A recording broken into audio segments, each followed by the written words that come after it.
Boa noite a todas e a todos. Muito obrigada pela presença de vocês aqui hoje no nosso fórum, né? Hoje a gente vai discutir as redes, né? As redes referenciais, a acessibilidade e a proeminência, né, dessas redes, com a Maria Verônica Monteiro Lima e a Janaica Gomes Matos. Muito obrigada, Verônica, viu, por você ter aceitado, por você vir aqui para falar com a gente, e a Janaica também, que foi a sua orientadora. Muito obrigada e boa noite para todo mundo. Nós é que agradecemos, viu, Marisa, essa oportunidade aqui de discutir essa temática, que é fruto, né, da pesquisa da Verônica no PPGL da UESP. E então, pode começar, Verônica. Assim, essa temática sobre as redes, claro, mas a gente vai discutir uma temática um pouco assim diferente do que a gente costuma assim no protesto. Eu, pelo menos, eu vejo que essa temática ela foi muito pouco discutida, Marisa, até hoje, a meu ver, no protesto, que o diálogo, né, com questões mais cognitivas, da pragmática discursiva. Então, a questão da acessibilidade, da proeminência, né, vem dessas questões, né, pragmático-cognitivas, e nós vamos fazer esse diálogo, tá bom? Inclusive, o trabalho da Costa, que é a nossa querida Helenice, né, a Helenice Costa, o trabalho de 2007, da tese dela, orientada, né, pela professora Mônica, foi, assim, essencial para nós. Né? Não é, Verônica? Foi muito prazeroso, né? Prazeroso também a gente rever, né, todas essas questões que foram trabalhadas lá atrás, mas que a gente hoje tenta trazer um pouco a atualidade, né, como a questão da proeminência, aliada à acessibilidade. Então, gente, boa noite. É um prazer estar aqui apresentando, juntamente com a minha professora orientadora, a quem eu devo muito. Então, nessa noite, a gente vai refletir um pouco sobre acessibilidade e proeminência, considerando as redes referenciais, tudo em prol dessa construção dos referentes ele ou eles, nas tirinhas de Armandinho de Alexandre Beck. Esse é meu roteiro de apresentação, mas eu diria que tudo começa com uma indagação que aparenta ser simples e inocente, que eu fiz à minha orientadora assim quando eu cheguei no mestrado, que é como descobrir a quem ele se referia, né? Eu sempre fui uma seguidora de Armandinho e me chamava a atenção certas tirinhas em que o pronome ele se apresentava, porque a co-construção de quem ele se referia, para mim, em algumas tirinhas, era no mínimo trabalhosa, como essa tirinha que eu trouxe aqui para vocês, para a gente introduzir as nossas discussões, em que o pronome ele, nas tirinhas, na maioria das tirinhas, ou ele se apresenta como uma introdução muito vaga, ou até mesmo como uma introdução referencial, em que a gente não tem um antecedente, uma âncora explícita, né? Então, nessa tirinha, Armandinho aparece conversando pelo telefone sem fio com Fernandinha, ele sempre acompanhado dos seus animaizinhos de estimação, em que no primeiro quadrinho a gente tem, né, a fala de Armandinho, em que ele diz: ele não queria que o vídeo da reunião fosse divulgado. E Fernanda diz: porque eles aparecem sem as máscaras. Mas que turma irresponsável em plena pandemia. Então vocês podem né, co-construir. Será a quem ele se refere nessa tirinha? E, posteriormente, nas nossas análises, a gente volta a essa tirinha e discute um pouco mais. Mas eu queria dizer que essa indagação, né, a princípio, ela rendeu, né, uma discussão teórica metodológica que começa com as redes referenciais de Matos, com a teoria da acessibilidade de Mirariel, e também visitamos a tese de Costa, que analisa a acessibilidade por meio dessa óptica sociocognitiva discursiva, que esse trabalho também se vincula, né, que o nosso trabalho se vincula também. E não podemos deixar de mencionar a proeminência, que neste trabalho a gente faz uma interface teórico-metodológica com essa noção que é da pragmática discursiva. Então, a gente adapta essa proeminência discursiva ao âmbito do texto, precisamente a referenciação, no que diz respeito às redes referenciais. E depois a gente traz a nossa metodologia e as nossas análises. Bom, pode falar. Verônica, quando vocês estavam, né, gestando a dissertação com essas indagações que vocês fizeram, vocês se perguntaram por que o autor, né, escolheu não nomear diretamente esse referente, ele? Porque isso é uma escolha, né? Então, a gente já vê aí o quê? Um posicionamento argumentativo sendo colocado ali. Ele não é como você falou, né, Verônica? Não é o primeiro ele. Sempre nessas tirinhas, né? É um ele ou é um eles, né? Que representa alguma coisa. Então, tem um propósito, né? Então, que efeito de sentido essa omissão produz? Vocês pensaram nisso? Vocês responderam essas perguntas ao longo do trabalho de vocês?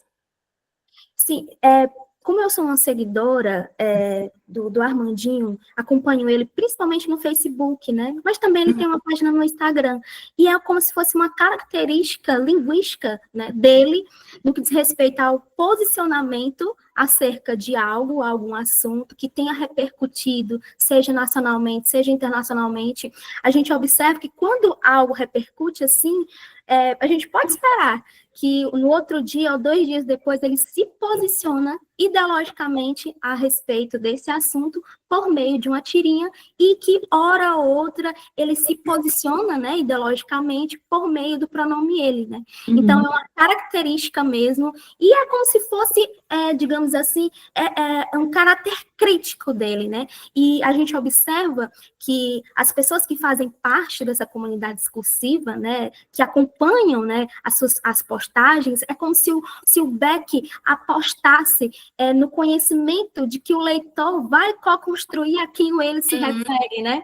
Porque tem que ser um leitor antenado com os noticiários, é um leitor que necessita dessa intertextualidade, recorrer a outros textos, né, para poder co-construir a quem ele se refere aí.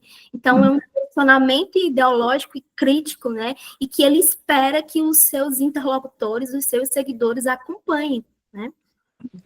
Eu achei muito bem colocada a pergunta da Marisa, né? Porque apesar da gente estar tratando de questões pragmáticas, cognitivas, né? De processamento, mas a gente nunca deve esquecer que realmente, né, a questão da estratégia discursiva argumentativa, ela está presente, com certeza, né? Então, e além do mais, assim, eu acho que tanto é uma questão estilística, como a Verônica coloca, como a gente pôde perceber, isso quem primeiro notou foi a Verônica, né, que é uma marca, parece, ao que parece, né, em muitas mesmo das tirinhas do Alexandre Beck, né, do personagem Armandinho, como também é uma estratégia argumentativa, sim, é provocativo isso, né, inclusive de reflexão. Isso, Janaica, é como se ele usasse, como as meninas estão dizendo aqui, né, a Amanda e a Georgiana, é como se o autor usasse uma estratégia argumentativa de apagamento,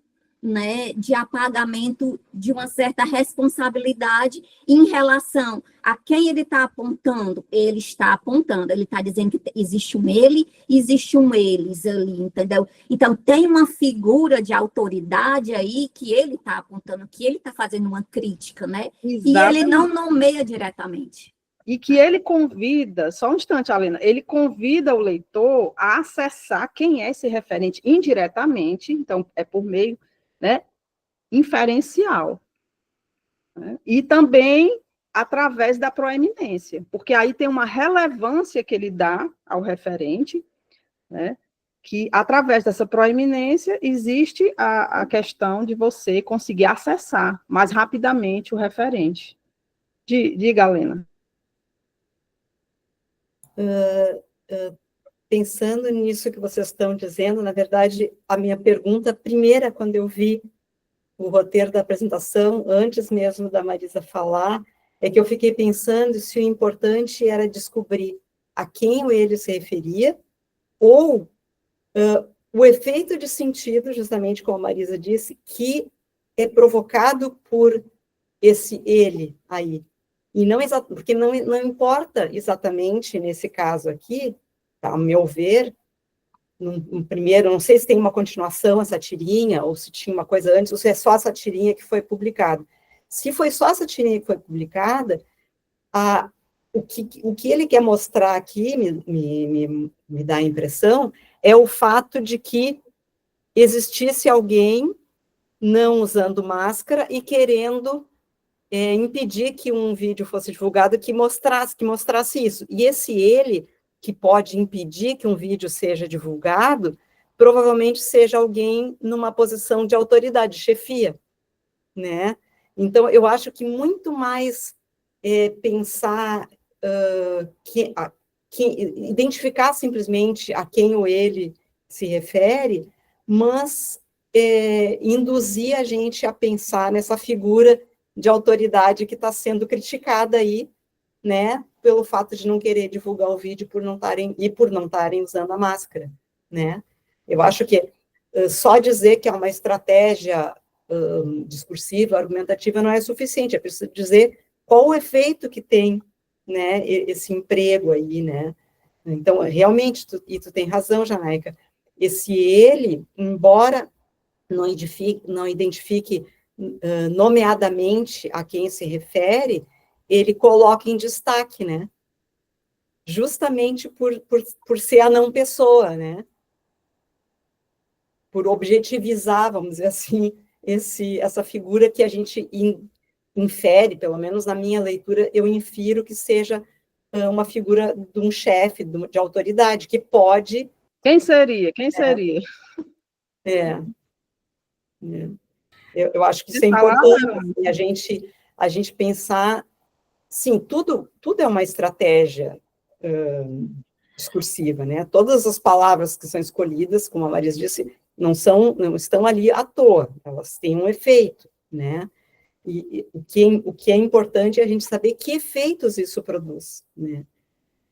E eu acho que tem a ver com isso, sim, é bem importante isso, não importa muito a pessoa em si, importa é o que essa pessoa, é o que está sendo criticado nessa pessoa, isso. E o fato de que ela provavelmente seja uma figura de autoridade, de uma autoridade, né? Isso, e a figura do Armandinho, ele traz o outro, esse interlocutor, para participar junto com ele. Ele não precisa dizer quem é o ele, né? Porque as pessoas vão saber, elas vão recuperar, elas sabem quem é esse ele. Está falando, como a Natália colocou aqui, isso é um certo presidente que estava no vídeo sem máscara. Então, ele traz o outro, né, esses interlocutores, para construir esse sentido junto com ele. Ele não precisa dizer tudo.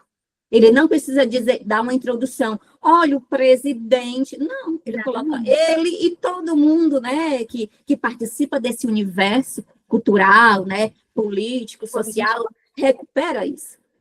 E também recupera toda aquela figura que não necessariamente precisa ser o presidente, mas os que contestaram e não usaram, né, também não fizeram isso, né?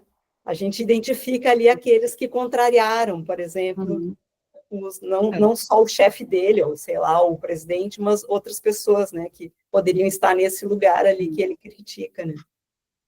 Quer comentar, Verônica? Essa tirinha em específico, ela se refere, né, ao âmbito de um vídeo de uma reunião que o atual presidente, o ex-presidente, né, Bolsonaro, juntamente com seus ministros, participaram de uma certa reunião e esse vídeo acabou sendo divulgado, né, em que eles aparecem sem as máscaras, ou seja, com falas, né, um tanto contraditórias. Em tinha um evento específico, tá? E o que uma delas é a fala do ex-ministro do Meio Ambiente, que é Ricardo Salles, em que sugeriu que, já que a imprensa estava distraída com a pandemia, passar as leis, a boiada nas leis fiscais. Não sei se vocês lembram desse contexto, né? Então, a gente observa que outra pessoa, como eu não estou vendo, não consigo ver o nome, ela já construiu outro sentido, né, outro efeito de sentido ao eles, né, referenciando que a todos aqueles, né, que de certa forma negligenciaram o uso das máscaras, né. Então a gente observa que o nosso trabalho não é dizer que o pronome ele se refere a essa pessoa, mas a gente discute uma perspectiva de sentido, aqui como outras pessoas terão outra perspectiva, não é? Perfeito, Verônica. Perfeito.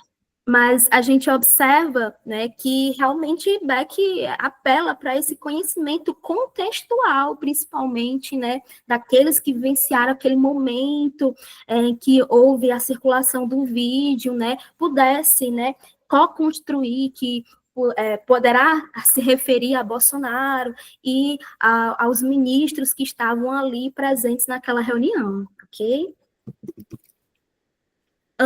Então, o nosso objetivo é analisar a rede referencial das tirinhas, bem como os fatores ligados à proeminência dos referentes nessa rede, que mais podem contribuir para a acessibilidade do referente identificado como ele ou eles, em tirinhas do personagem Armandinho, de Alexandre Beck.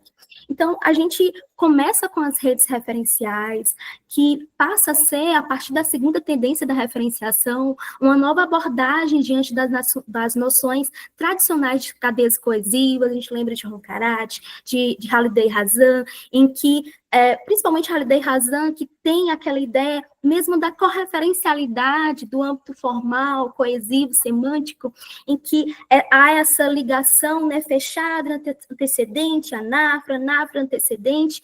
Então, quando Matos coloca em sua tese que não é só uma mudança de nomenclatura, de cadeia coesiva para redes referenciais, é uma mudança de sentido e, sobretudo, de construto teórico, né? Porque é uma noção, as redes referenciais, ela atende a um novo construto teórico sociocognitivo discursivo da linguística de texto. Então, para Matos, as redes referenciais constituem nesse entrelaçamento de sentidos, na construção dos referentes. Então, é uma base relacional, a partir da relacionalidade, da conectividade de um referente com o outro, a co-construção de sentidos textuais que desempenham funcionalmente variadas relações entre si, em consonância, claro, com os diferentes propósitos comunicativos e com a diversidade de textos, né? Então, as redes referenciais, como já dito anteriormente, é uma visão mais ampliada, né? No que diz respeito a esse relacionamento entre os referentes,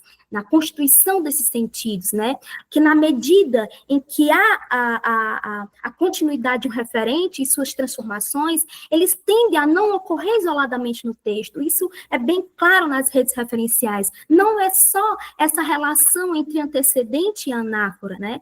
A partir as redes referenciais, ela vai abarcar, então, essa questão da não linearidade, da dinamicidade e também dos referentes, né, implícitos, que por mais que um referente não esteja explícito no cotexto, ele pode ser co-construído implicitamente a partir do relacionar dos referentes em rede. Então, a apresentação desse objeto discursivo e sua reconstrução, sua recategorização ao longo da progressão textual, ela não ocorre isoladamente, ela ocorre em rede, porque é necessário considerar todo esse entorno discursivo, cotextual e contextual na construção dos referentes, na construção dos sentidos textuais.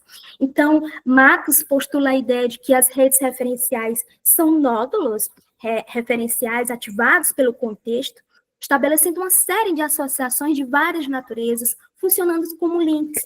Eu gosto de explicar as redes e comparar como se fosse a rede referencial como se fosse uma árvore, né?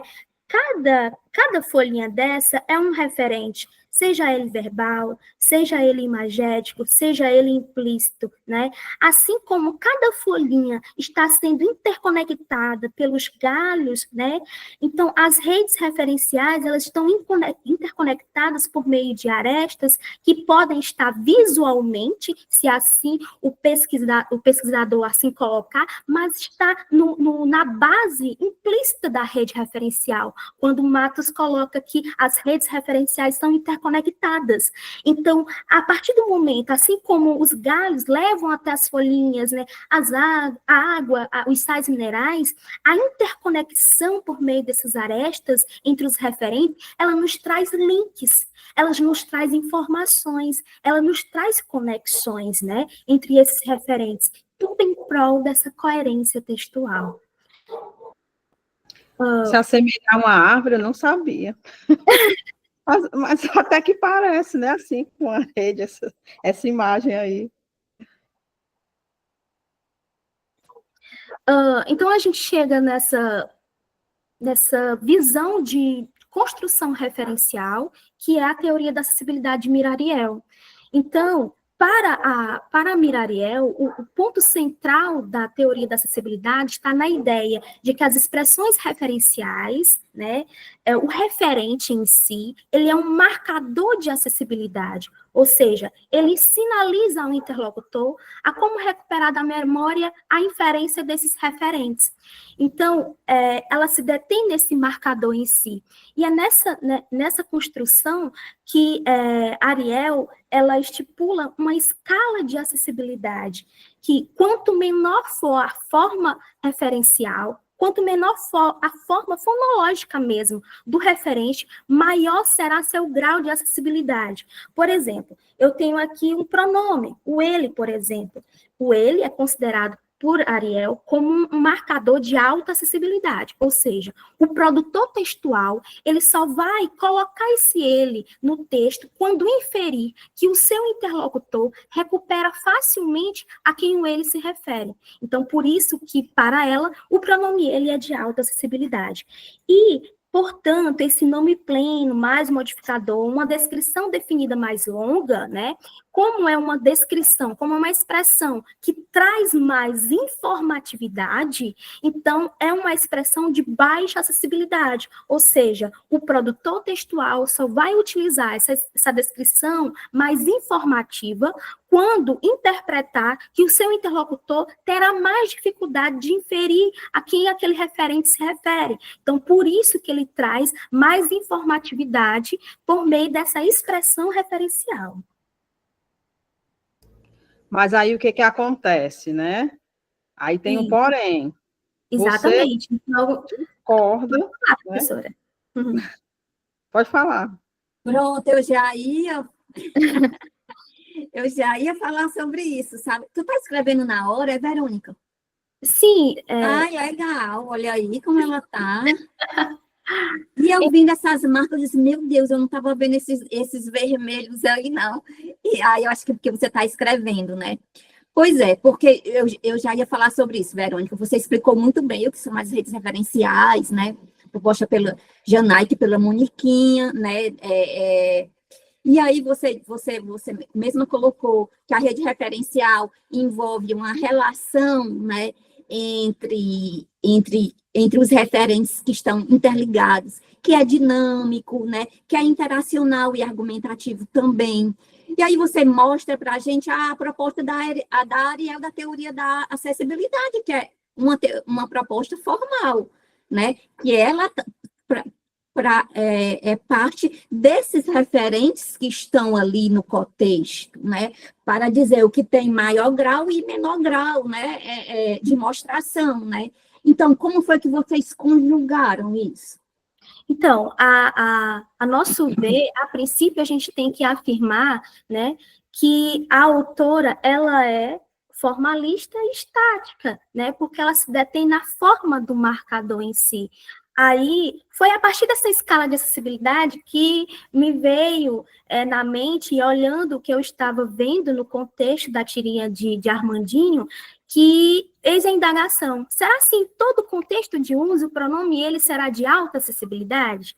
né? Então, foi a partir dessa indagação que me deu que a gente fez, né, essa conversa, esse diálogo, e a gente analisa, então, digamos que a gente procura redimensionar essa teoria da acessibilidade por meio das redes referenciais, mostrando uma visão mais ampla, mais discursiva acerca dessa teoria da acessibilidade Ariel, que até então é uma teoria mais estática, mais presa à forma do marcador.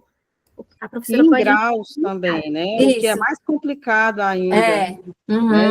Trabalhar em graus. Porque cada expressão, ela já carrega em si um grau pré-definido de acessibilidade. Isso. E, na verdade, Na verdade, todas as teorias que a gente tem visto, quando a gente fez o levantamento bibliográfico, que tratam da acessibilidade, da proeminência, são, na verdade, estruturais. Né? Eles levam em conta, né, basicamente, ou sobretudo isso. Então, o que a gente fez? Nós seguimos, na verdade, por isso que a gente diz, né, a Costa, ela nos inspirou muito, né? Apesar de ser um trabalho de 2007, né, mas nos inspirou para entender essa possibilidade da Costa de ter explorado em níveis textual discursivos aquilo que Ariel, aquilo que von Weisinger e Schumacher trabalharam a nível estrutural, certo? Embora no discurso, né, a pragmática do discurso, mas a gente sabe que é um trabalho com o discurso diferente do nosso, né, que trabalhamos com o texto de outra forma, nessa perspectiva sociocognitiva discursiva, é bem diferente. Então, nós seguimos essa adaptação que a Costa fez, né? Então, por exemplo, quando ela analisa a topicidade, e daqui a pouco a Verônica vai citar, né, um pouco, ela analisa em níveis, não a topicidade sentencial, sintática, como a Ariel, né, trabalhava, embora no discurso, mas era intersentença, né, então era mais localmente, né, vamos dizer assim. E então a gente, assim, os frames também, quando a Costa tratou disso, também ela levou para essa perspectiva sociocognitiva discursiva, e foi o que a gente fez.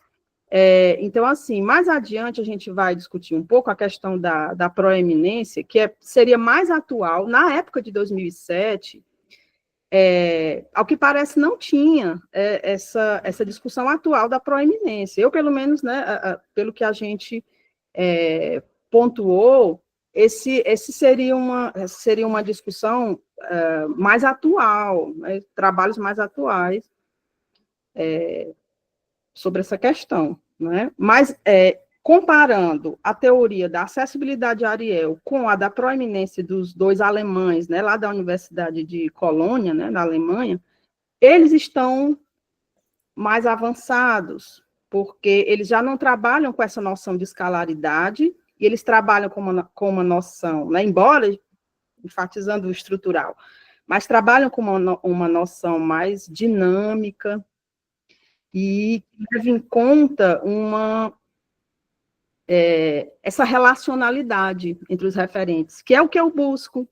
Eu que sou tão interessada em mapear referentes, né, desde a minha tese lá com a Mônica, eu tenho esse interesse de mapeamento. Então, a ideia de proeminência, ela me ajuda muito. Pelo menos é o que eu tenho visto até o momento, né, essas possibilidades. Está muito longe de ser esgotada, muito, muito mesmo, mas eu vislumbro que seria uma possibilidade de organização das redes, porque esse é o meu intuito, de melhorar, e é uma coisa que na minha tese eu acho que ficou, em aberto, sabe? Para ser melhorado, a questão da organização das redes referenciais nos textos. Diga, Helena. Queria perguntar isso, se a Verônica, então, ela propõe um deslocamento dessa teoria, é isso que ela vai explicar? Eu diria uma adaptação, uma realocação, Tá. para a ideia, Claro que eu estou super curiosa. para a ideia das redes, que é mais ampla, né? Não tem como não ser. Sim. Vamos para frente, né, Verônica? Tá. Então, a gente chega na noção de giveness, né, que é aquilo que é fornecido pelo contexto. Então, temos o contexto de fala, que tem determinados conhecimentos que são inferidos ali por meio daquele contexto de fala, compartilhado pelos interlocutores, né, por exemplo, no contexto de fala fictício da tirinha. Temos o giveness linguístico, que é o conhecimento inferido a partir do contexto, e o enciclopédico, que são as informações compartilhadas a partir do conhecimento de mundo. A gente vai observar nas nossas análises que, a depender do nosso olhar, do tipo de giveness que a gente está olhando, do contexto, a gente vai inferir que o nível de acessibilidade do pronome ele pode se modificar. A gente vai exemplificar isso mais adiante, né? E Ariel, dialogando com aquela escala de acessibilidade dita anteriormente, ela vai propor 4 fatores de acessibilidade dos referentes, né? Que é baseado nessa noção de cadeia, anáfora e seu antecedente. Por isso que a gente enfatiza aqui no nosso trabalho, esse fator distância, ele não detém tanta influência, até porque o pronome ele, ora se comporta como uma introdução referencial, ou ele é introduzido de forma muito vaga. Então, não tem como a gente medir essa distância entre antecedente e anáfora, porque a ideia de Ariel é dizer que quanto maior a distância entre a anáfora e seu antecedente, mais baixa é a acessibilidade. Quanto menor a distância no nível da frase, por exemplo, maior será a acessibilidade, certo? Então, no que diz respeito à competição, nada mais é do que se há ou não mais de uma entidade competindo para o mesmo marcador, no caso, a anáfora. Traímos esse exemplo de Costa, e a gente tem nesse texto, né, os referentes, o leão e o mosquito, que poderiam ser retomados discursivamente por meio do pronome ele, né? Então, para evitar essa ambiguidade no texto, o produtor textual ele vai preferir, né, definições, nomes plenos, como leão, mosquito, para evitar essa ambiguidade, essa competição, né? E, portanto, nesse contexto, o pronome ele teria, né, essa baixa competitividade, né? Essa baixa, acessibilidade, justamente porque tem essa competitividade entre mais de uma entidade competindo para ser retomado por esse mesmo marcador. Desculpa. Pode ser, pode falar. Eu queria só pontuar. Uma coisa que ajuda muito, eu acho que isso vem para somar, né, a questão argumentativa, porque, assim, quanto menos competições entre os referentes, candidatos a mais importante, mais mais é fácil de sugerir ao interlocutor aquilo que é relevante para a argumentação. Sabe? Eu acho que isso caminha junto.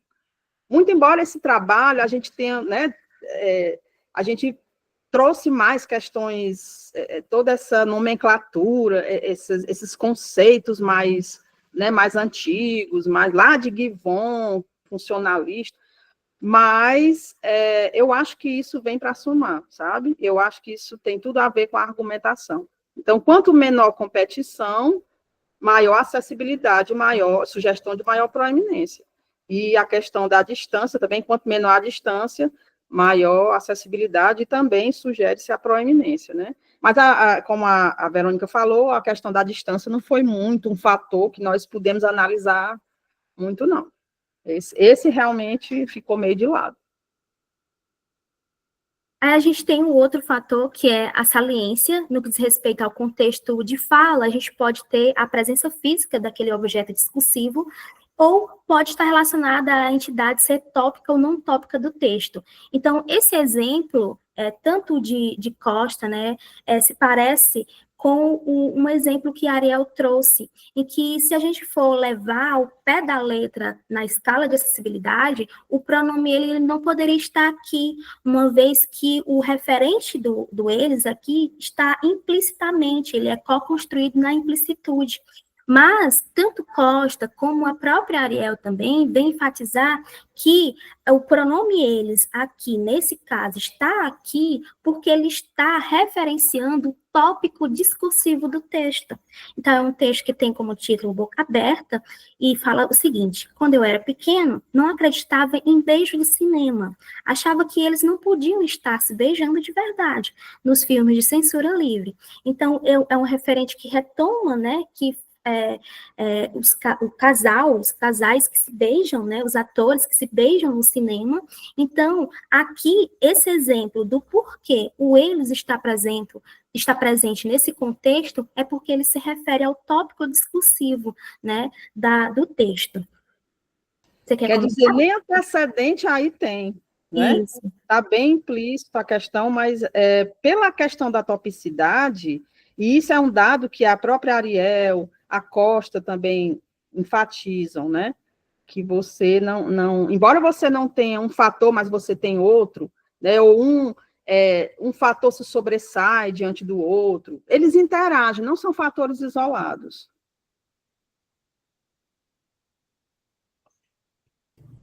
Alguém Diga lá aí. fala? Sim, eu acho que tem a ver com o que o Lailton escreveu lá. Eu não acho que o tópico discursivo seja os atores aí. O tópico discursivo é o beijo. Eu acho que tem a ver com o fato de que é uma coisa que o Apotelós exemplifica até, né? Sobre esse anafórico que surge aí, esse referente que surge por inferência mesmo, né? Quem é que se beija, né? Porque tem um beijo de cinema. Então, quem é que se beija são duas pessoas. Então, aparece-se eles aí, que são as pessoas que se beijam.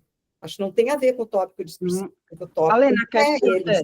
eu entendo eles recuperam um beijo de cinema, está se referindo a isso.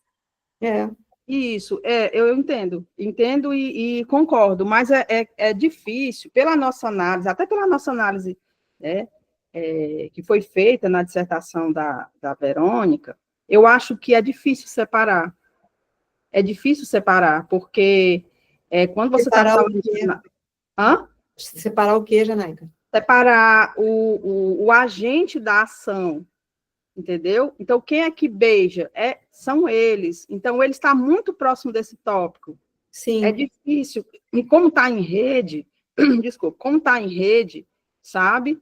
É uma coisa que não se desconecta da outra. Embora as relações, se você for fazer um mapeamento de todos os referentes que estão aí, as relações não são as mesmas, né? Alguns parecem, isso é uma hipótese, né? Alguns parecem estar mais próximos do tópico, mais relevantes ao tópico, outros menos, outros um pouco mais distantes, ou menos contribuintes, né, vamos dizer assim. Parece, né, que a gente não investigou ainda isso, mas a minha hipótese é essa, e eu vi muito essa questão, essa dificuldade da gente de separar, como vocês vão ver, e já viram, né, nessa primeira tirinha aí que foi colocada. Eles, quem é o eles? Por isso que eu acho que é um caso de anáfora, né? Como o Apotelós disse lá, é como se fosse, as anáforas é como se fossem amálgamas, né? A partir dos quais se pode fazer várias referências. Então, quando se coloca um objeto como beijo, é possível recuperar quem se beija, por exemplo, sem explicar, sem dar explicação, sem dizer fulano e fulana, ou duas pessoas que se beijam. O fato de dizer beijo permite que mais adiante eu recupere um eles que se beijam. E além do mais, tem mais a ver com anáfora aí do que com tópico discursivo. Que a gente vê o texto como um todo. Não é o texto topicalizado, né? O texto como um todo. Então, o texto é ele. Se você está falando, achava que eles, beijo de cinema. Por quê? Porque o cinema em um beijo envolve duas pessoas. Exatamente. Aí, o exemplo, agora eu me lembrei do exemplo do Apotelós, era assim,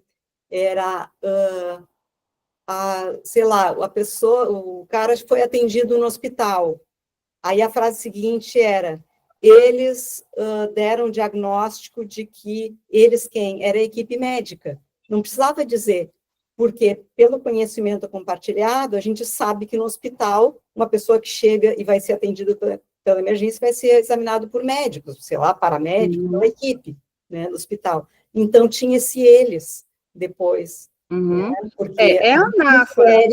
Então, ele considera isso um caso de anáfora, e eu acho que isso funciona muito bem, né, dessa maneira. É a anáfora, exatamente a anáfora, mas ela está no assunto, né? Porque justamente pela questão da agentividade, não, como vocês estão dizendo, né? Não existe o beijo sem as pessoas que se beijam, então é uma coisa que está em rede com a outra. Sim. Diga lá, Ailton. Boa noite, Janaíque e Verônica, né, e demais colegas.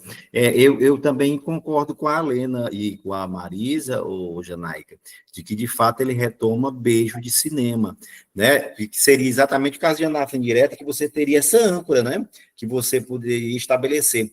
Agora, me ocorreu agora, que eu fico pensando assim, quais seriam as unidades tópicas desse texto? Me parece que o beijo de cinema também é unidade tópica, por isso que ele ancora toda essa questão. Então, parece que aí corrobora com a ideia da apoteose mesmo, que nós temos uma amálgama. Aí eu penso que a gente tem uma amálgama tanto da unidade tópica como a âncora que vai estabelecer o processo anafórico. Eu penso dessa forma. Sim, quando a gente diz que não tem antecedente, eu e a Verônica, em termos tradicionais, né? Aquele antecedente, anáfora direta. Claro que aí realmente é indireto.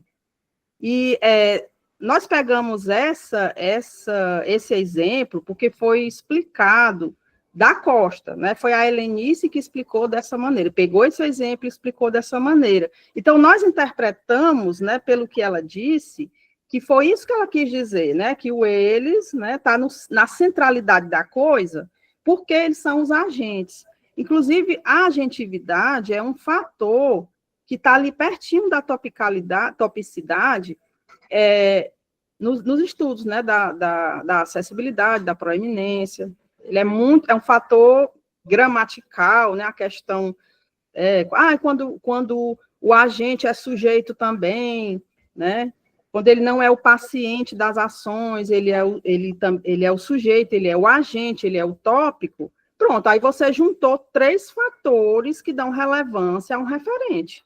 Né? Um referente é muito mais importante, né, digamos, como sujeito do que como objeto, né, mais relevante, assim, como agente do que como paciente. Então, tem essas questões que rolam aí nessa seara da pragmática discursiva. Ei, Verônica e Janaica, não ocorreu a vocês, tipo assim, fazer uma crítica a esse posicionamento da Helenice, não? Assim, porque ela dizer que eles não têm âncora, vocês não pensaram, disse assim, não, a gente, nesse momento aqui, a gente não tá concordando exatamente com o que Costa falou, porque, na verdade, a gente está vendo que existe, sim, e não só aí, até o título, olha o título desse texto, Boca Aberta. Pelo amor de Deus, quando a gente diz boca aberta, o que é boca aberta? Sim, então, já remete a tudo isso que está sendo dito nesse texto, né, nesse fragmento do texto do Fernando Veríssimo. Não, então, eu acho que foi assim, Janaica, eu corroborando assim com a Marisa, eu concordo com a perspectiva da Helenice, mas não pode-se dizer que ele não tenha um referente, porque tem. Se você pegar, eu estava pensando que se você observar com a Marisa, boca aberta, beijo de cinema, eles...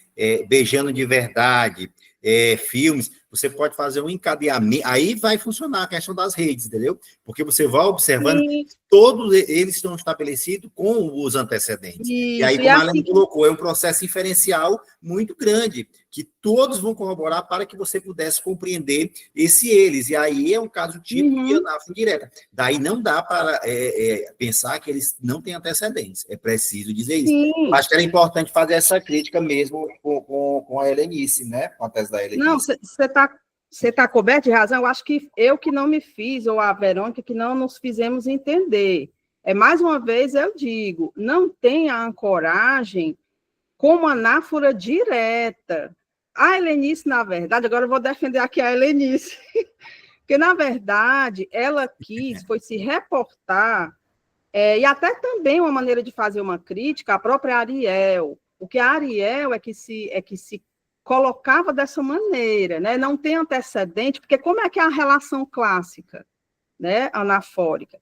É quando tem uma anáfora direta e o seu antecedente, né? João, ele, né? Então, a Helenice disse que não teria, né, na sua tese, uma ancoragem direta, mas é claro, sim, e vocês estão cobertos de razão. Ela também, ela inclusive, ela se reporta ao beijo de cinema, sim. Você pode procurar lá na tese dela, ela fala isso. E o Lailton, e vocês estão entendendo muito bem, eu acredito, a essência da coisa, que é a análise das redes. É exatamente isso. E é isso que a gente vai mostrar, né, na análise da Verônica, que eu acho que, se a gente não correr, viu, Verônica? Termina o tempo, a gente não chega lá. Janaína, deixa eu falar aqui rapidinho. Eu achei estranho quando você citou a Helenice, porque eu me lembro a gente discussões no Protesto, inclusive com a Mônica, tinha um texto do Arafat, quando ele faleceu, né? A mulher dele começa o texto assim: ontem ele estava aqui. Aí a gente diz, mas a mãe dizia, mas ele é uma introdução referencial. E aí a gente dizia, não, aí eu puxei até da tese da Helenice, dizer, não, mas esse ele se referia ao Arafat, que estava lá, entendeu? Então, ela já partiu dessa perspectiva discursiva, né? E aí, nesse caso, eu não tinha um antecedente explícito no texto, mas eu tinha no discurso, entendeu? Nesse caso, eu tenho no próprio texto. Uhum. Mas deixa eu te explicar onde é o contexto em que apareceu esse exemplo aí. É quando ela está explicando os conceitos da Ariel. Ela está explicando, está mostrando com o exemplo dela, né,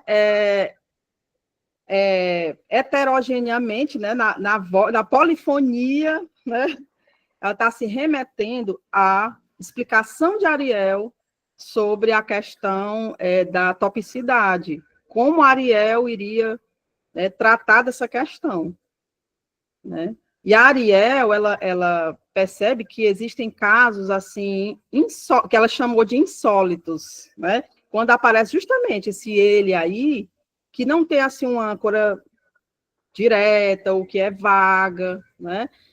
Então, dá a César o que é de César. A Ariel, claro que ela não vai ignorar, ela sabe que existem esses casos, mas ela diz assim, é intencional. É totalmente intencional, é questão do contexto, mas ela não aprofunda, né? E a Helenice, ela vai aprofundar essas questões mais contextuais, mais amplas, porque ela vai trabalhar o encapsulamento, é aí que ela propõe, né, a questão do encapsulamento intertextual, em que nas listas do tempo das listas de discussão, né, da comunidade virtual da linguagem, que era o CVL, né, aquelas redes sociais antigas, né? Mas a questão é essa, que havia ali naquelas comunicações entre os internautas, retomadas de referentes que não estavam ali naquele contexto, retomavam, na verdade, outros contextos. Daí ela chama de nomes que rotulam, que encapsulam porções textuais de outros contextos, daí intertextual. E é isso que acontece, né, nos comentários online de hoje também. Exatamente. E o que é a unidade, né? Então, se antecedente e anáfora se encontrar na mesma frase, no mesmo parágrafo, no mesmo frame. Então, esse exemplo é de Costa, em que ela analisa o encapsulamento intertextual, né, em que ela traz essa expressão, né, mais extensa, né, de maior extensão, justamente é o fenômeno, né, encapsulamento intertextual, que recupera as informações já ditas nessa comunidade virtual. E é o que a gente vai analisar aqui agora, que a Costa, ela dá à teoria da acessibilidade essa perspectiva sociocognitiva discursiva, porque ela vai acrescentar a teoria da acessibilidade quando ela enfatiza a importância do conhecimento compartilhado dos membros da comunidade acerca do conteúdo das mensagens, né? Então, isso é um aspecto sociocognitivo discursivo, e esse conhecimento compartilhado acerca dos participantes que participam dessas mensagens eletrônicas, né, são gatilhos importantes para recuperar a inferência do referente encapsulado. Então, é justamente isso que a gente observa também na tirinha de Armandinho. As pessoas que fazem parte dessa comunidade discursiva de Armandinho, ou seja, que acompanham, como é que Alexandre Beck costuma, né, publicar sua tirinha. Então, tudo isso são informações, são gatilhos importantes para a acessibilidade desse referente a ele. Né? Gustavo, Verônica, corra, minha filha, que o tempo está... Então, a gente adentra, então, essa proeminência discursiva de Rosenschmack, que a gente faz essa adaptação teórico-metodológica da pragmática discursiva. Esse termo proeminência aproxima muito do que Mirariel fala de saliência, né, mas se torna uma noção mais redimensionada. Inclusive, os autores consideram essa teoria de Ariel mais estática, mais formalista, e eles propõem 3 critérios para definir o que seria essa proeminência discursiva, que é o destaque, que é o aspecto relacional, o dinâmico, né, e o atrator de operações linguísticas. O destaque, ele vem enfatizar que para um termo, para uma entidade ser proeminente em relação a outras, é necessário analisar essa relacionalidade de unidade de tipo igual. Então, como a gente está fazendo uma adaptação teórico-metodológica, né, da proeminência ao âmbito do texto, precisamente a referenciação, então a gente analisa referente com referente para assim determinar, né, o elemento proeminente por meio desses aspectos, tanto de topicidade, como também de agentividade, no que diz respeito mais ao âmbito discursivo, né? Então, a gente vai observar nesse texto, né, que o referente fio, ele vai sendo focalizado, permanecendo ativo na memória dos interlocutores a partir da progressão textual, a partir dos novos referentes que vão sendo introduzidos aí na progressão textual, vai fazer com que esse referente, o fio, ele seja focalizado na memória dos interlocutores, fazendo com que este seja o elemento proeminente, certo?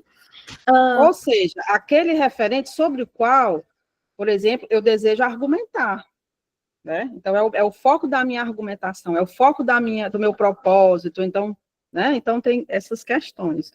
E onde é que ele serviria as redes, né? Porque aí, eu vejo que ele não é sozinho, né? O referente, ele não está construído sozinho, para ser o mais relevante, ele é comparado, vamos dizer assim, ele tem uma relação com os outros, né, do mesmo tipo, no caso, referente com referente, como diz a Verônica, né, e daí ele tira a sua relevância.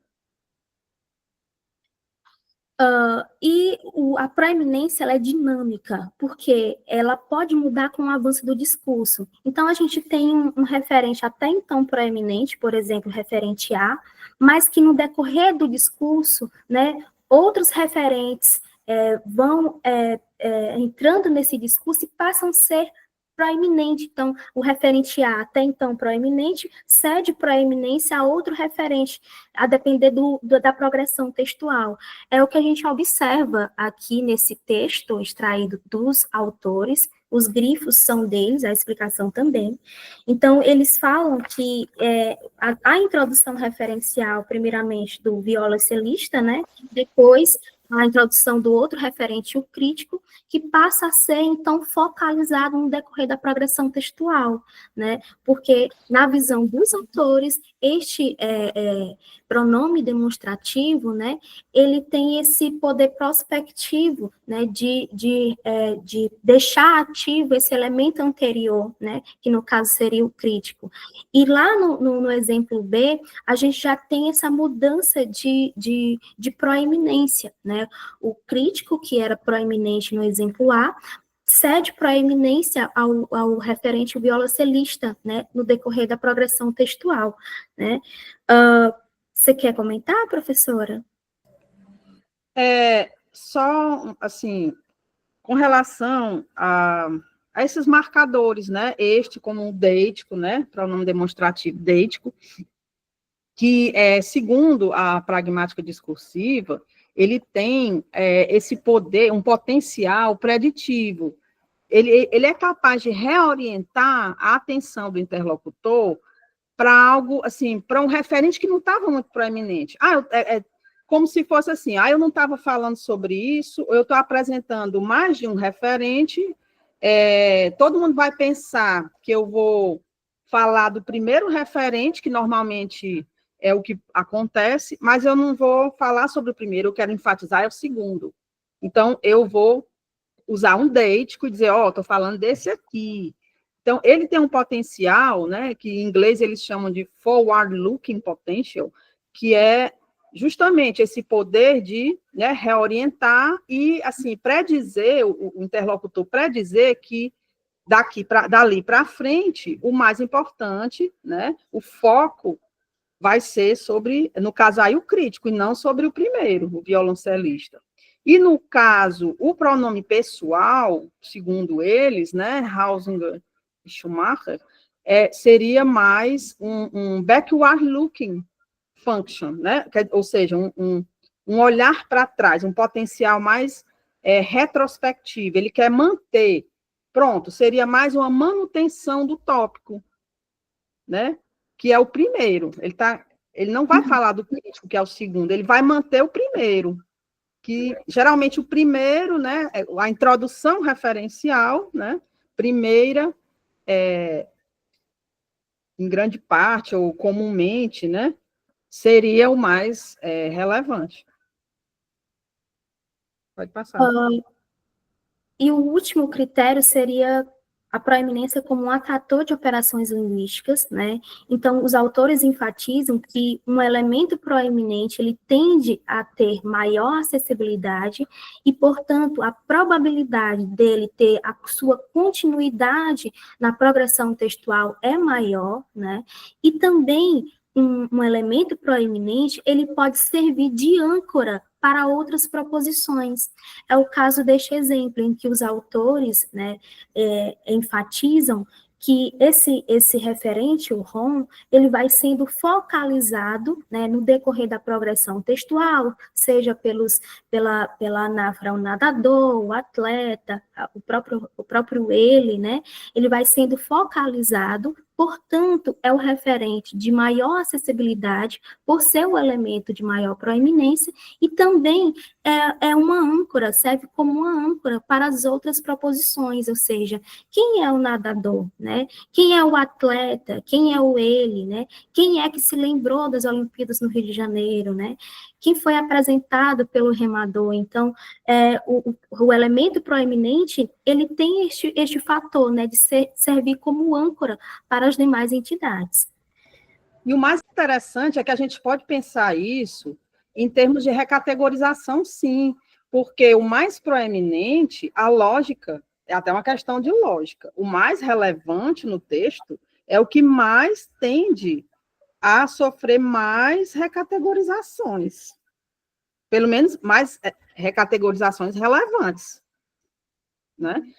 Então, tem essa questão que eles colocam, não chamo de recategorização, né? Nós aqui puxamos para o nosso lado, mas eles colocam, né, que o referente mais acessível, mais proeminente, tem mais possibilidades tanto de se continuar no texto, como de sofrer maiores variações de retomadas, né? Pode retomar como, pode colocar uma substituição, né? Colocar como se colocou aí, né? O nadador, o atleta, chamar de ele, o ele, né? É mais fácil de ser colocado como um continuador do tópico, porque ele já está sendo acessado, né? Já está em foco na consciência. Então, é sempre ele, ou então elipse, né? Você coloca só o verbo, porque a gente já sabe de quem está, né? O que está se argumentando e tal. Diga, Marisa.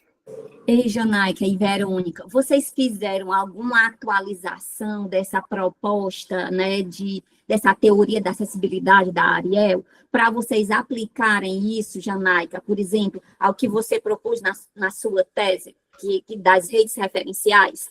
Porque se a Ariel diz que existe, né, uma pré-definição dos pronomes, inclusive dos graus e tudo, e as redes referenciais já parte de uma outra lógica, de uma outra premissa, Janaína, que tu sabe isso mais do que eu, que tu tem aí a tese sobre isso, entendeu? Então, como foi que vocês fizeram esse casamento aí, dessa teoria da acessibilidade com as redes referenciais?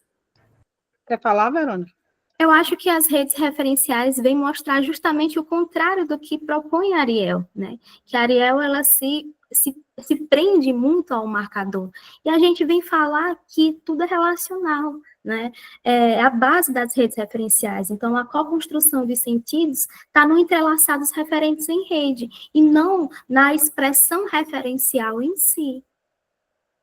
Eu acho que esse é o caminho que a gente propôs. E por isso, então, fazer essa conversa com a proeminência discursiva. Eu acho que a proeminência discursiva ajuda, né, a gente a explicar melhor a rede referencial. Porque quando a gente for lá nas nossas análises, quando a gente for analisar essa perspectiva, a quem ele se refere, a gente vai observar que, embora ele não seja o tópico discursivo da tirinha, mas ele tem uma relação extrema, muito próxima com o elemento proeminente. Então, o elemento proeminente, realmente, ele ancora os demais referentes e até mesmo o elemento implícito. Então, por isso a importância dada neste trabalho a esse fator, essa noção, da proeminência, né? Então, a proeminência em si, ela vai ser um elemento estruturador da rede referencial. Isso é melhor explicado visualmente, quando a gente estiver lá nas análises. Vamos para lá, né? Então, a gente tem a nossa metodologia, né, que a gente analisa das tirinhas. Geralmente, esse contexto é um assunto, o contexto das tirinhas é de cunho mais político, social, em contexto brasileiro. As nossas categorias de análise para a construção da rede são as verbais, os elementos explicitamente nomeados por processos referenciais de introdução, de anáfora indireta ou anáfora encapsuladora, as imagéticas e as implícitas. E quando a gente vai construir visualmente a rede, a gente vai se deter em algumas abreviaturas, que é o EV para elementos verbais, né, da tirinha, o EI para elementos imagéticos e o EI implícito para os elementos implícitos, co-construídos a partir dos conhecimentos enciclopédicos. E para analisar a contribuição dos fatores de acessibilidade ligados à proeminência, as categorias selecionadas e adaptadas com base em Ariel e Rasmussen Max foram a saliência, no que diz respeito à topicalidade e agentividade, no âmbito mais discursivo, a ou não a competitividade entre o referente do ele ou outro, pode vir ou não aparecer na tirinha, a distância à unidade, a unidade ligada aos quadrinhos e ao frame, e o nível de continuidade referencial tópica pelas relações de atratividade, né, que a gente chama de ancoragem, e os tipos de givenness, né? Então, a gente tem essa tirinha... Desculpa, só voltando um pouquinho. Só para explicar que alguns dos fatores que iniciam, né, na análise ou melhor, na teoria da Ariel, eles se repetem na análise de von Weizsäcker e Schumacher. Então, o que é que nós fizemos? Nós adaptamos, colocamos o que eles trabalham, os fatores que eles trabalharam, mas, assim, nós não nos centralizamos em questões gramaticais que eles colocaram. Então, as nossas categorias foram textuais, certo? Então, todos esses fatores que vocês estão vendo, eles puderam ser aplicados no âmbito textual, certo?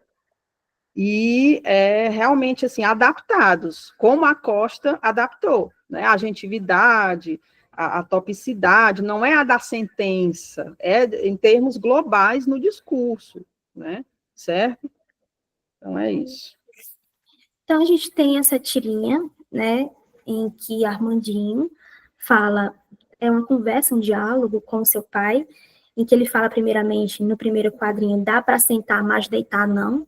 Eles não pensaram nisso? Pensaram, filho, diz o pai de Armandinho, é uma arquitetura hostil. Então, essa tirinha foi publicada em 14/12 de 2022. Dias antes, tinha acontecido um fato noticiado que repercutiu do caso do padre Júlio Lancelotti, que quebrou a marretadas essas denominadas arquitetura hostil em São Paulo, e que acabou influenciando outras pessoas a também a fazerem o mesmo em outras cidades.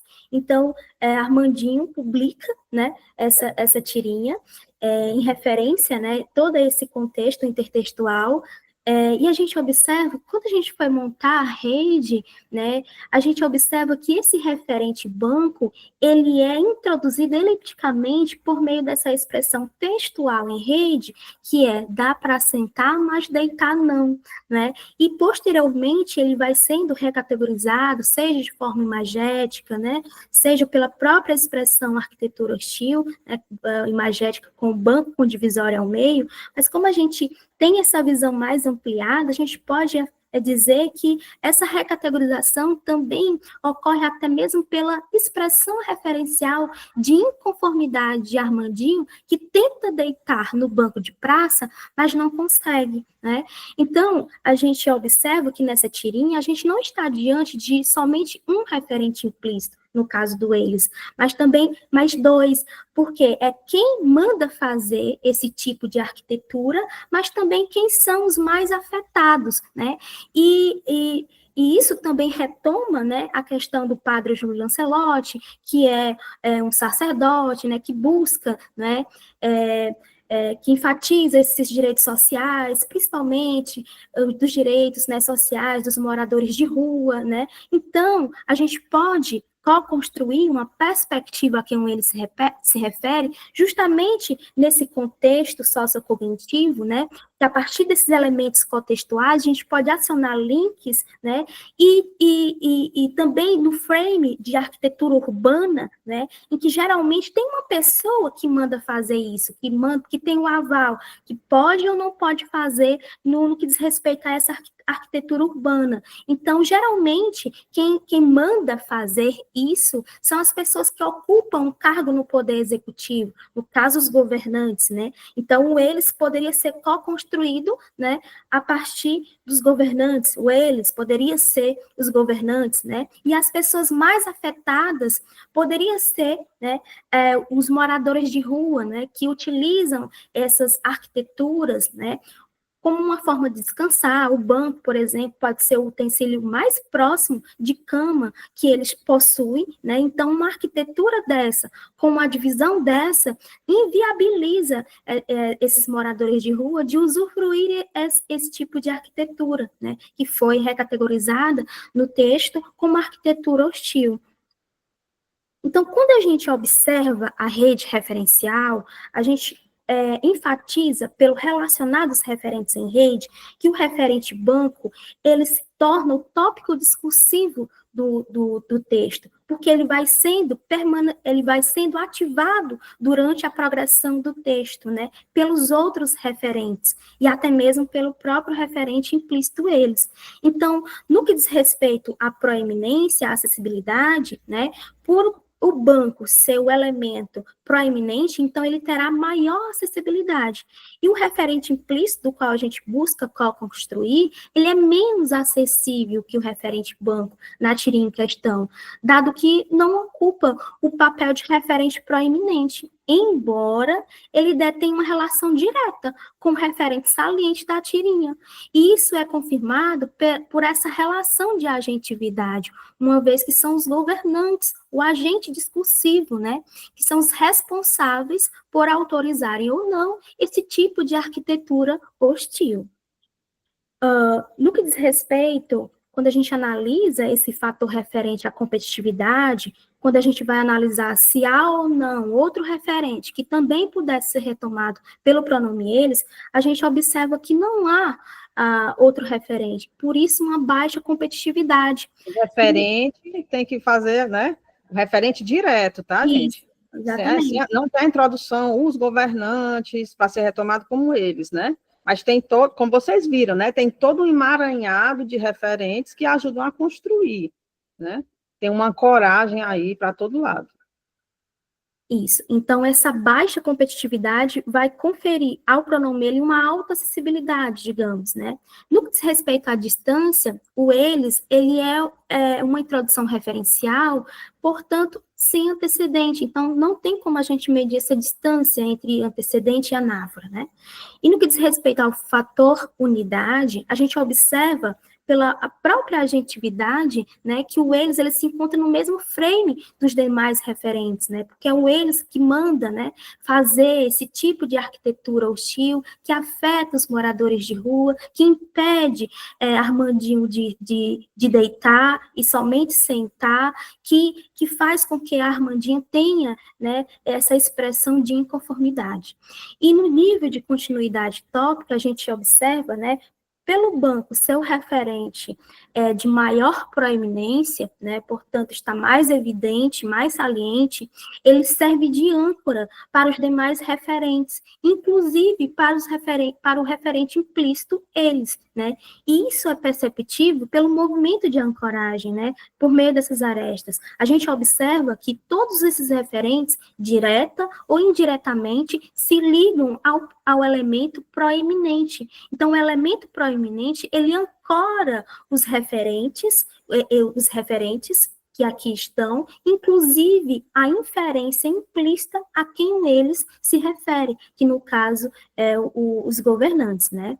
Mas essa ancoragem, é claro, que não se dá somente pelo referente proeminente, é uma relacionalidade entre os referentes, entre todos os referentes, mas a gente observa que o referente proeminente, ele tem esse poder de maior ancoragem, digamos assim, né? Se a professora quiser aprofundar mais. Não, eu queria só comentar que realmente, dessa forma, nós ampliamos esse entendimento, né, dessa atratividade do referente proeminente quanto às operações linguísticas, né, que ele ancora.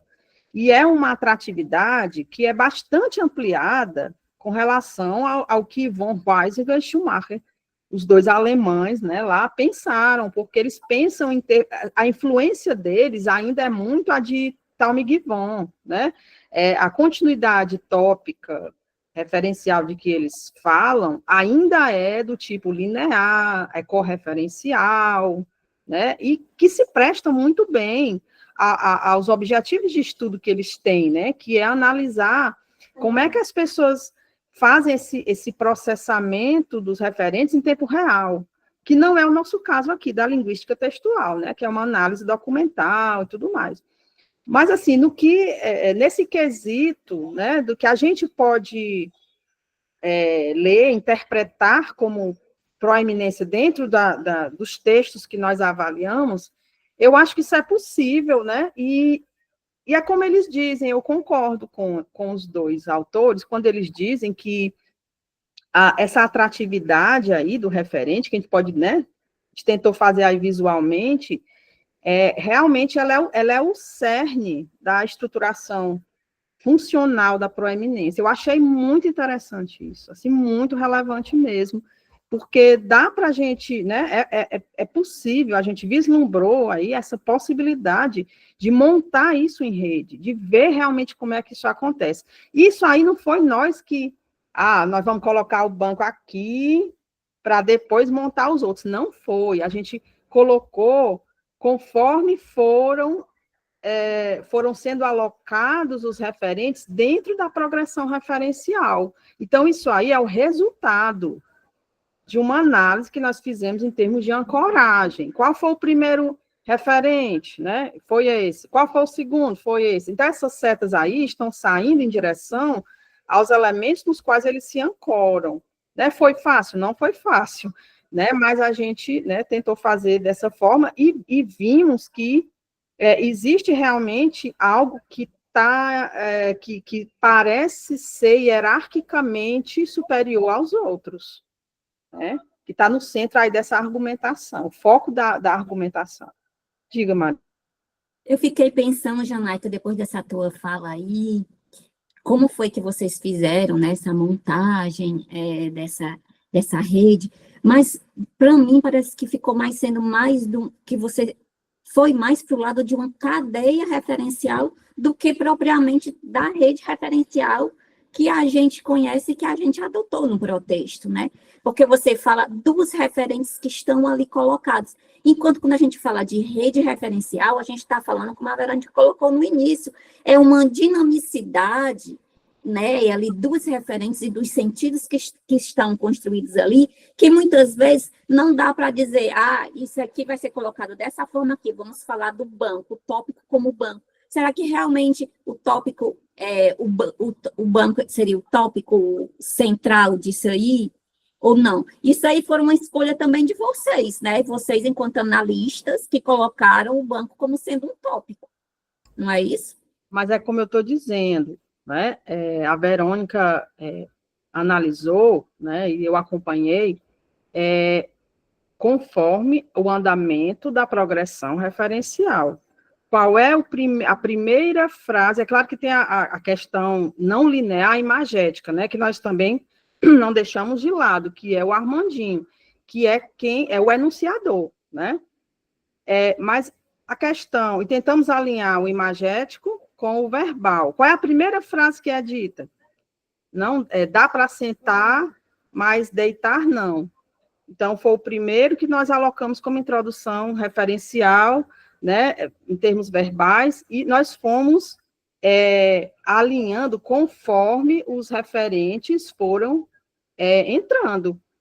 É claro que a rede, como dizia Ron Karate, cada indivíduo constrói a cadeia, que ela chamava de cadeia, né? Constrói uma cadeia referencial, porque cadeia, rede, é leitura, né? É claro, mas nós tentamos partir aqui de um leitor ideal, vamos dizer assim, porque se não fosse assim, a gente iria fazer um trabalho de psicolinguística experimental, né? E dizer, olha, o fulano fez assim, o outro construiu assim, o outro construiu assado. Então, a linguística textual, eu vejo, né? Eu percebo, eu acho, que ela parte mais de um leitor ideal no momento de interpretar, né? De fazer a análise documental, porque ela não faz isso, né? A análise do processamento em tempo real dos informantes.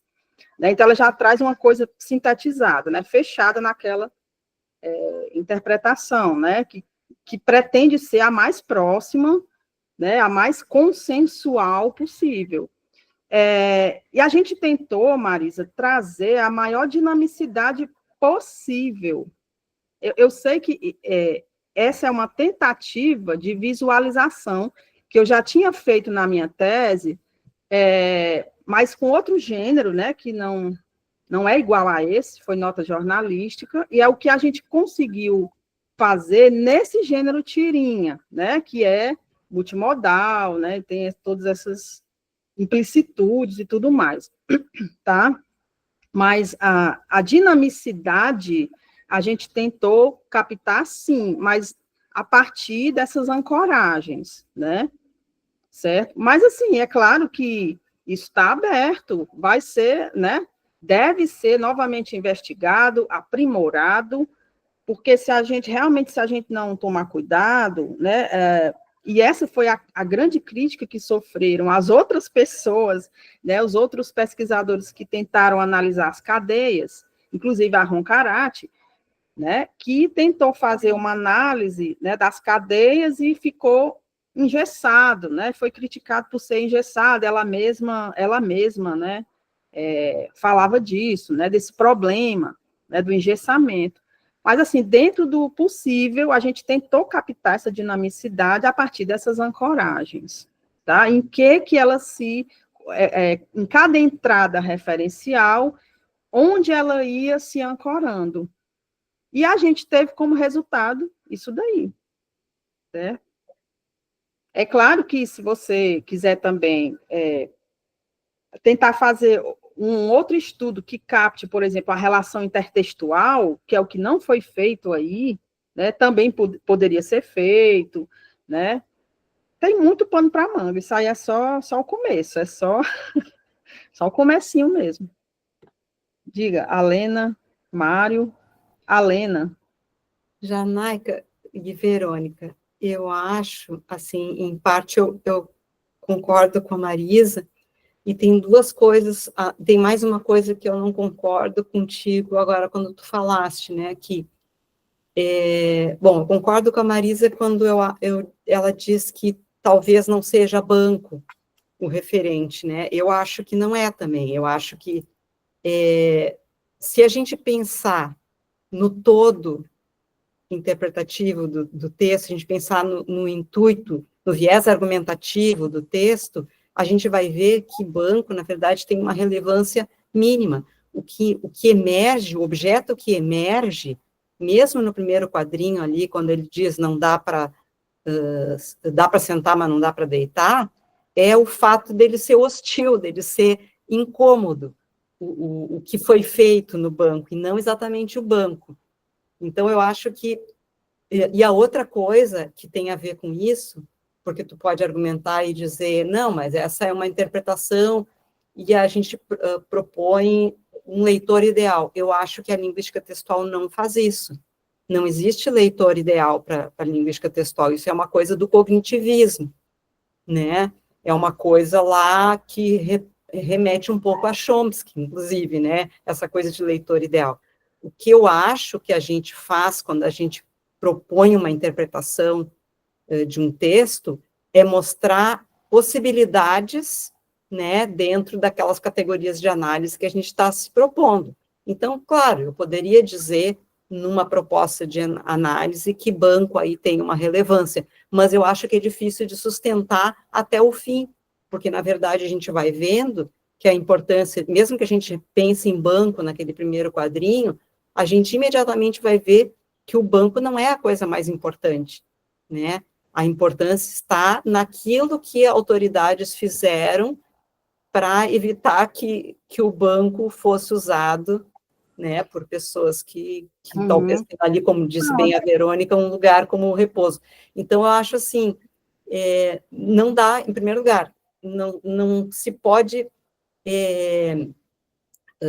nem fechar dizendo que é banco, se a gente pensar na interpretação dele até o fim, e também, muito menos, dizer que a linguística textual propõe um leitor ideal. Essa é uma possibilidade de análise, isso poderia dizer, né? Mas eu acho difícil de sustentar por causa dessa questão, se a gente pensar no todo do texto, porque essa análise de dizer que é o banco seria uma análise mais sintática, quase, né? Ficaria na superfície da sintaxe, por isso que eu acho que a Marisa falou em cadeia, né? Eu acho que tem mais a ver com a cadeia, porque a cadeia ela tem a ver com a superfície do texto, né? Com os objetos que estão ali na superfície, vamos dizer assim, né? Coisa que, inclusive, a gente também contesta quando a gente contestou lá a ideia do iceberg, né? Na verdade, não é uma questão de ver o que está por trás, né? É uma questão de realmente construir conforme o sentido que é possível construir aqueles interlocutores, né? Vocês sabem que foi realmente uma dificuldade que a gente teve?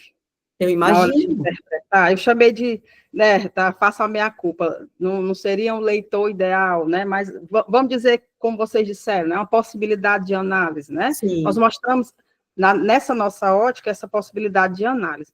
Realmente, então, vocês, eu concordo com vocês que, se nós tivemos essa dificuldade pelo fato do banco não existir sozinho, porque teve toda essa questão que a Verônica discutiu aqui, né, que ela mostrou na fala dela, que realmente foram eles, o pronome que está implícito, realmente que gerou toda essa questão, desencadeou a recategorização, inclusive ela mostra isso na dissertação dela, né, que foi o eles que desencadeou a recategorização sobre o banco como uma arquitetura hostil. Realmente foi, a gente... no momento que a gente, talvez essa tenha sido realmente uma dificuldade interpretativa da dissertação da Verônica, né? Quer dizer, mostrar a ancoragem toda, a gente ficou nessa questão, né? A nível superficial do texto, todas as setas apontando, né? Tem relação com o banco, né? Mas, ao mesmo tempo, o eles, que era o objeto de análise dela, né? Que era o implícito também, né? Mas o objeto pronominal, né, de análise, que era o pronome pessoal, na terceira pessoa, que ficou um pouco abaixo, né? Vocês estão vendo visualmente que ele perde um pouco essa proeminência em termos visuais, né? Porque não é o banco que está ligado, que está ancorado neles, né? São eles que se ancoram no banco, né? Porque eles vieram depois, né? No texto. Foi realmente um referente que apareceu depois, mas eu concordo com vocês, realmente que isso tem que ser aprimorado em estudos futuros, e isso tem que ser repensado mesmo, viu, Verônica? E realmente foi uma dificuldade interpretativa no trabalho dela, né? Deixa a Verônica terminar agora, para encerrar, Verônica, a gente já está no nosso horário. Mas isso não tira o mérito de pensar essa questão aí, que é super importante, só para dizer, tá Verônica, viu? Eu queria dar voz aí ao Mário, que tinha levantado a mão, só para finalizar também, né? Mário? Eu só quero deixar um pouco... Estou também trabalhando com as redes referenciais de Gomes, né? Nas fake news. E a gente está tendo essa dificuldade também. As mesmas dificuldades que vocês estão tendo, porque é uma abordagem nova, né? É uma abordagem dinâmica, e como a Marisa colocou, essa dinamicidade que ocorre nas redes, se a gente usa uma metodologia que fecha, como a colega colocou também, né, a Helena, a gente acaba fazendo uma cadeia. Ou seja, fica muito fechado, fica muito... não transgride, né? Então, fica nessa questão metodológica também, né? Como que nós devemos abordar. Então, a abordagem, eu entendo o trabalho aí da Verônica, e o momento, né, de tomada de decisão, mas vejo que o trabalho com o pronome ele, ou eles, né, no caso aí, eles, esse último que ela falou, a rede que ela colocou aí do lado, ela representa, né, desde a condição que o texto, que também é verbo visual, né, é um elemento multimodal, então tem muito mais coisa a dizer, né, porque tem a questão da interpretação do banco, não é o banco em si, mas sim eles que fazem o banco. Então, tem uma corrente todinha, tem uma rede todinha que vem lá do banco até eles, ou deles até o banco. Então, é interessante demais. Eu acho que devemos depois, né, discutir mais sobre isso, até para falar um pouco menos. Parabéns aí, pessoal. Obrigada. E realmente foi uma dificuldade de separar o pronome, né, de onde ele está lá né, na ancoragem ao tópico. Porque, né, muitas, se não todas, né, Verônica, as suas análises que você fez, o implícito, o pronome implícito, estava muito próximo. Ou ele era, é porque vocês não viram, né, a gente não tem mais tempo. Ou ele era o tópico, porque todas as setas, assim, era o mais atrativo, né, vamos dizer assim, porque todas as setas iam até ele, ou ele estaria muito próximo. Também tem essa questão. Exatamente. Finalizar, então, né? É isso que a gente apresenta como consideração final, o que a professora Janaíca acabou de afirmar, né? Ou o pronome ele na tirinha de Armandinho é o referente de maior proeminência, ou ele está muito próximo do tópico discursivo, né? Por meio desse critério de agentividade. E como a gente viu, né, esse critério de não competitividade, ele condiciona uma maior acessibilidade ao referente, né? A gente frisa que esse fator de nível de ancoragem, a nosso ver, é o fator mais importante, né, quando submetido ao viés relacional das redes referenciais. O que queremos dizer é que são as relações de ancoragem entre os referentes das redes que possibilitam inferir informações contextuais, elementares, a partir de uma memória discursiva, para se co-construir interativamente a acessibilidade do referente estudado, né? Então, a gente dá essa importância, o quão decisivo essas informações dadas, né, pelo contexto enciclopédio, para co-construir o nível de acessibilidade do referente ele nessas tirinhas, tá? Então, essas são as nossas referências, uma das referências, né?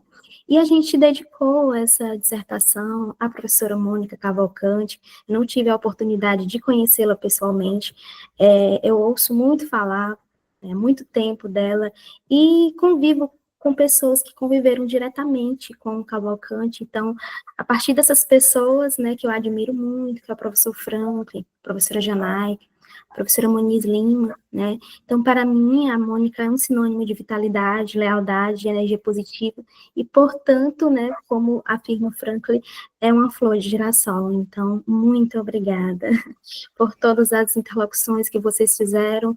Claro, muito importante. Muito obrigada mesmo pelo espaço. A gente não poderia terminar essa fala sem, né, falar da nossa querida Mônica Eterna. Lembrar que essa dissertação, né, Verônica, ela foi realmente dedicada à Mônica. Eu cheguei a dizer a ela, né, isso foi antes da defesa da Verônica, né, e ela pediu para ler o trabalho, né, mas, infelizmente, né, não deu tempo, né, mas onde ela estiver, né, ela recebe essa energia e esse parabéns pela brilhante orientadora que ela foi e inspiradora para o nosso trabalho. Gente, aí... Vamos só tirar uma foto agora, vamos fazer um registro, Tá bom. vamos, Verônica. Verônica e Janai.